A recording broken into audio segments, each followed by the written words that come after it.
Le souvenir, ce n'est pas une réminiscence du passé. C'est le moment où le présent trébuche sur une aspérité de l'histoire et libère un message laissé là longtemps auparavant qui se déploie et prend son sens.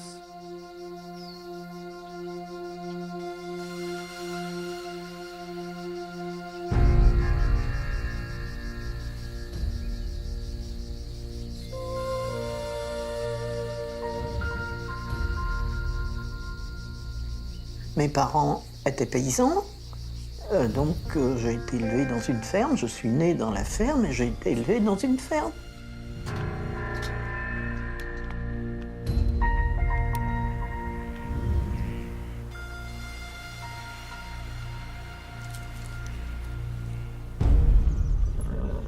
Différente de Lyon, je n'ai pas de tramway, mais une route qui passe devant la maison qui n'est pas goudronnée.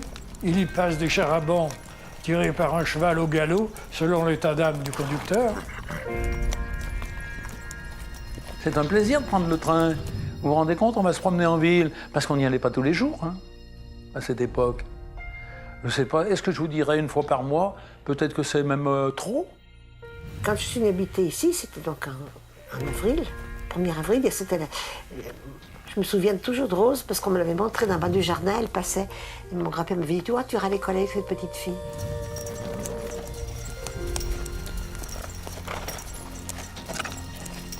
À titre d'exemple, tous les matins, il nous faisait faire une demi-heure de gym, torse nu, qu'il fasse moins 20 ou moins 25. Hein. Maintenant, il aurait les parents d'élèves sur le dos, j'ai mon entendu dire, le gars, il est rento, là, vite fait.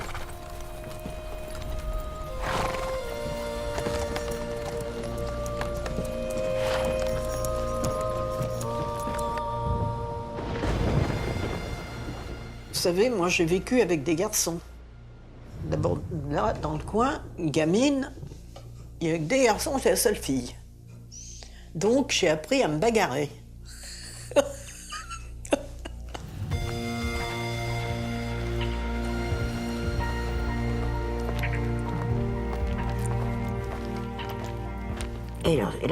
Donc je suis venue à l'école, à Pusignan, depuis Pâques 34. Il y avait le train de l'Est, le train qui passait là en bas sur la ligne de l'Est. C'était une époque épique. En raison de la montée de la Léchère après Pont-de-Clary, et puis au passage à la Fusa, de laisser des wagons, parce qu'ils n'avaient pas la possibilité de tirer la totalité. Donc ils faisaient 1 ou 2 voyages, ce qui explique ces arrivées à Pusignan à 11h du soir, au lieu de 8h30.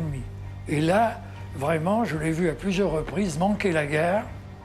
Et quand on arrivait de Pusignan, qu'il y avait le couvre-feu, parce que le train, il devait mettre, j'en sais rien, moi, 2 heures pour aller jusqu'à Lyon, d'ici. J'en sais rien, je sais pas combien, on arrivait après le couvre-feu. Il fallait prendre un laissez-passer à la gare.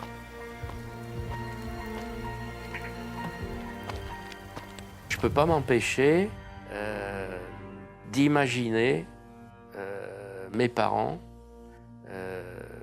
dans le contexte.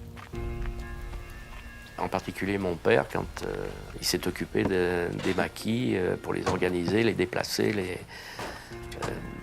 Donc voilà. Et puis, je ne peux pas m'empêcher non plus de faire le lien avec les maquis qui sont battus là à Pusignan. Et les maquisards nous avaient demandé l'autorisation de mettre leur véhicule, et ils ont mis leur véhicule, puis ils nous ont demandé si vous ne pouviez pas les loger. Donc il y avait une grange, et ils logeaient dans la grange. C'est les Allemands qui sont là.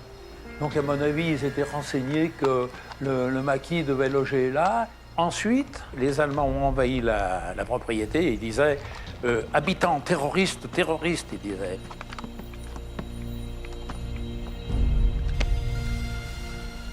Quand j'explique aux gamins ce qui s'est passé, mais je suis même parfois étonné. C'est un respect qui me laisse pantois et qui me dit, ben finalement, s'ils sont à l'écoute, si ça les intéresse, ben ça veut dire que c'est quelque chose d'important et qui va leur servir et qui sera très bien pour eux, pour qu'ils puissent prendre leurs décisions de citoyens demain.